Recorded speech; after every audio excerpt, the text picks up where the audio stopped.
So while some kids grew up with stories of Little Red Riding Hood, the Three Little Pigs, and Pinocchio, I grew up with stories of UFO sightings, witches that would roam around your house while you slept, and the ghost of a bride that would hop in the backseat of your car if you passed by her road at night. Looking back, I'm convinced that my parents thought that if they managed to traumatize us enough, we'd grow up to be good kids. I'm not sure how that worked out for them, but I mean, here we are. In this episode of Origin Stories, we are looking into one of the most famous folk tales throughout Central and South America, La Llorona.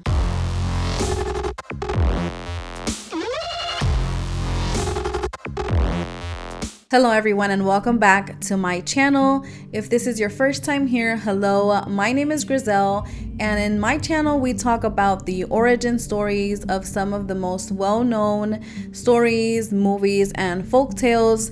So if that seems interesting to you and you would like to see more of my videos, then please subscribe. La Llorona, or the Weeping Woman, as popularly known here in the United States, is the story of a young woman named Maria, who was considered to be one of the most beautifulest women of her entire village. Now, because of Maria's beauty, she had many suitors in her village. However, she wasn't interested in any of them because she felt that they weren't well traveled enough and they weren't deserving of her love. So one day while Maria was visiting her town, she passed by the cantina, and outside of the cantina she saw one of the finest horses she had ever seen. Now, during this time, women were not allowed to go inside the cantina, but Maria dared to do so, and this is the first time that she saw Gabriel. Maria thought that Gabriel was the most handsome man she had ever seen, and when Gabriel saw Maria, he stopped playing his guitar and he just stared at her. Now, eventually they start talking, and this is when Maria asked Gabriel what he was doing in her town, since she had never seen him before, and he tells her that he thought it would be a good idea for him to come around and see the land that his family owned. So this is when Maria realizes that Gabriel is not only just handsome, but he's also very, very rich. And she tells him, to enjoy his time during his stay at the village. And this is when he lets her know that he doesn't plan to stay long, maybe a day or two, but eventually he ends up staying many, many days. And throughout his stay, he's often following Maria around and telling her all the things he can give her and how much he can love her. And at first Maria is playing hard to get, but eventually she gives in and she accepts to marry him. And so they got married and they went to live to his hacienda, and eventually they ended up having two beautiful children, and Maria couldn't imagine her life being any happier than what it was.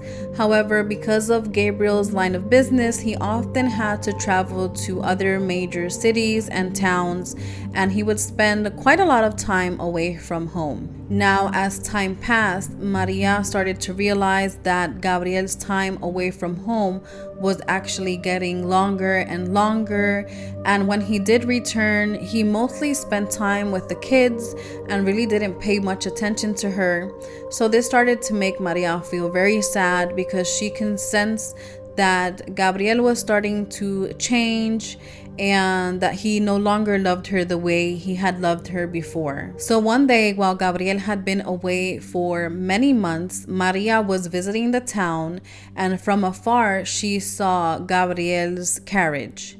And when she looked closely, she saw that Gabriel was actually not alone, and he was accompanied by a young, beautiful, wealthy woman. Now, this woman, seeing Maria, asked Gabriel who she was, and Gabriel just responded to not pay attention to her, that she was just a village peasant. So Maria was furious and completely broken from what Gabriel had done to her, to the point where she decided that if she wanted to get back at him, she would have to do it in a way where she would hurt him the same way he had hurt her.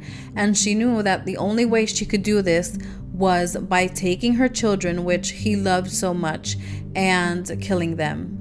So it's said that she either took the kids and drowned them in the river, or another version of the story says that she took the children and she threw them into the river. Regardless of which one you've heard, she then regrets her actions immediately and she starts running down the river to try to save the kids, but it was impossible because at this point the current of the river just took them away, and no matter how much she ran and how hard she ran, she wasn't able to save them. Now it's said that Maria either ended up taking her life, or that from the search and just the whole running and trying to find the kids, she eventually just collapsed and died. But regardless, she passes away in trying to search for her kids.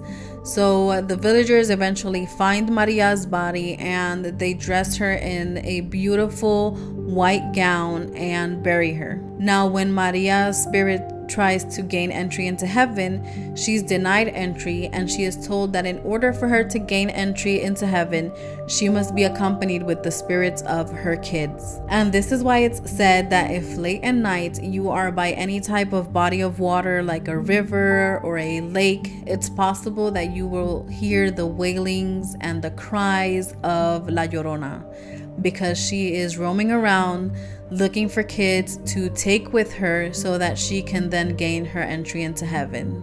So that, friends, is the story of La Llorona. Let me know what you thought about it down below. If your parents told you any crazy stories as a kid, let me know down below. I would love to hear about them.